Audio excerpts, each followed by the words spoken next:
اور جب موسیٰ نے اپنے شاگرد سے کہا کہ جب تک میں دو دریاؤں کے ملنے کی جگہ نہ پہنچ جاؤں ٹلنے کا نہیں، خاص صدیوں چلتا رہوں، پھر جب وہ دونوں ان دریاؤں کے سنگم پر پہنچے تو اپنی مچھلی بھول گئے۔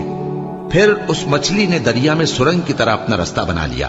جب آگے چلے تو موسیٰ نے اپنے شاگرد سے کہا کہ ہمارا کھانا لاؤ، اس سفر سے ہم کو بہت تکان ہو گئی ہے۔ اس نے کہا کہ بھلا آپ نے دیکھا کہ جب ہم نے اس چٹان کے پاس آرام کیا تھا تو میں مچھلی وہیں بھول گیا، اور مجھے آپ سے اس کا ذکر کرنا شیطان نے بھلا دیا، اور اس مچھلی نے عجیب طرح سے دریا میں اپنا رستہ بنایا۔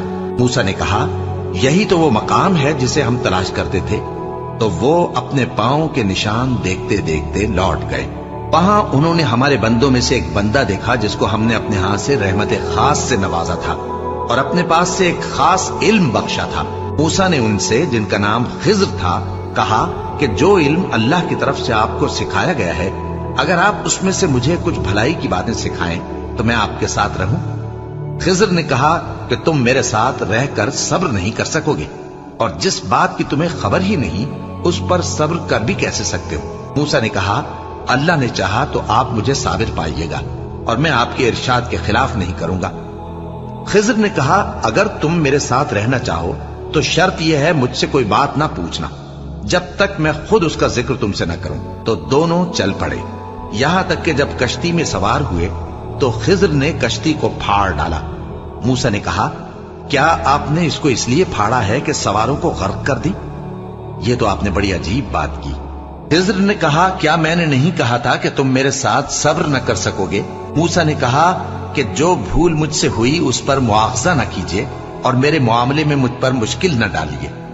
پھر دونوں چلے، یہاں تک کہ رستے میں ایک لڑکا ملا تو خضر نے اسے مار ڈالا۔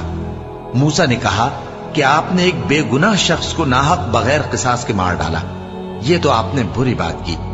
خضر نے کہا کیا میں نے نہیں کہا تھا کہ تم سے میرے ساتھ صبر نہیں ہو سکے گا؟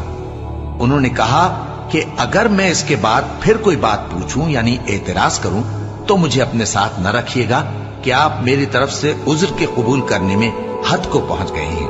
پھر دونوں چلے، یہاں تک کہ گاؤں والوں کے پاس پہنچے اور ان سے کھانا طلب کیا۔ انہوں نے ان کی ضیافت کرنے سے انکار کیا۔ پھر انہوں نے وہاں ایک دیوار دیکھی جو گرا چاہتی تھی تو خضر نے اس کو سیدھا کر دیا۔ موسیٰ نے کہا کہ اگر آپ چاہتے تو ان سے اس کا معاوضہ لے لیتے تاکہ کھانے کا کام چلتا۔ خضر نے کہا کہ اب مجھ میں اور تم میں علیحدگی، مگر جن باتوں پر تم صبر نہ کر سکے میں ان کا تمہیں بھید بتائے دیتا ہوں کہ وہ جو کشتی تھی غریب لوگوں کی تھی جو دریا میں محنت کر کے یعنی کشتیاں چلا کر گزارا کرتے تھے، اور ان کے سامنے کی طرف ایک بادشاہ تھا جو ہر اچھی کشتی کو زبردستی چھین لیتا تھا۔ تو میں نے چاہا کہ اسے عیبدار کر دوں تاکہ وہ اسے غصب نہ کر سکے، اور وہ جو لڑکا تھا اس کے ماں باپ دونوں مومن تھے۔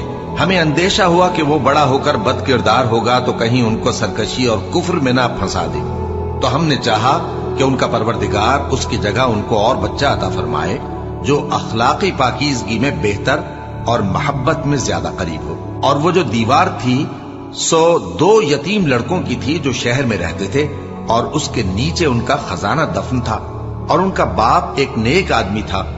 تو تمہارے پروردگار نے چاہا کہ وہ اپنی جوانی کو پہنچ جائیں اور پھر اپنا خزانہ نکالے۔